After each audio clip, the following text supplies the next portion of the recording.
Bharuch Vadodara national highway પરના બસમાં રસ્તાઓથી લોકો પરેશાન થઈ ગયા છે, જેના કારણે બ્રિજનું સમારકામ કરવાની સાથે અન્ન જળનો ત્યાગ કરીને ધરણા પર બેઠેલા સામાજિક કાર્યકરો નિકુંજ ભટ્ટની પોલીસે અટકાયત કરી છે। નિકુંજ ભટ્ટે આ અંગે 21મી ઓગસ્ટે નેશનલ હાઈવે ઓથોરિટી અને કેન્દ્રીય મંત્રી નીતિન ગડકરીને પત્ર લખીને 15 દિવસમાં સમારકામની માંગ કરી હતી। વડોદરાના પોર, બામણ ગામ અને જાંબુઆજ બ્રિજ તેમજ ભરૂચના માંચ નજીકના રસ્તા અને બ્રિજોની ખરાબ હાલતને કારણે ટ્રાફિક જામ અને અકસ્માતોનું જોખમ વધી ગયું છે। આ મુદ્દે કોઈ કાર્યવાહી ન થતા નિકુંજ ભટ્ટે ભરૂચ કલેક્ટરને પત્ર લખીને ધરણા પર બેસવાની જાણ કરી હતી। પોલીસે તેમની અટકાયત કરતા સ્થાનિક લોકોમાં ભારે રોષ જોવા મળી રહ્યો છે।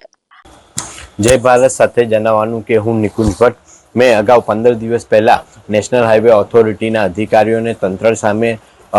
વડોદરાથી ભરૂચના રોડ બાબતે લેટર લખ્યો હતો અને આ લેટર સંદર્ભે 15 દિવસનું અલ્ટિમેટમ પૂરું થઈ ગયેલ છે। 15 દિવસનું અલ્ટિમેટમ જેવું પૂરું થતાં મેં મારી રીતે ગાંધી ચિંધ્યા માર્ગે આજ રોજ કલેક્ટર શ્રી ખાતે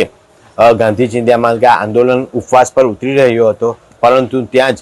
10 થી 15 મિનિટ કે અડધો કલાકની અંદર જ મને એ ડિવિઝન પોલીસ સ્ટેશનમાંથી ડિટેન કરેલ છે। જય ભારત સાથે જણાવવાનું કે હું નિકુંજ ભટ્ટ આજે અન્ન અને જળનો ત્યાગ કરીને હું કલેક્ટર ઓફિસ ખાતે ઉપવાસ પર બેઠો છું, કેમ કે મેં 15 દિવસ અગાઉ નેશનલ હાઈવે ઓથોરિટીના અધિકારીઓને અલ્ટિમેટમ આપેલું હતું કે ભરૂચથી વડોદરાના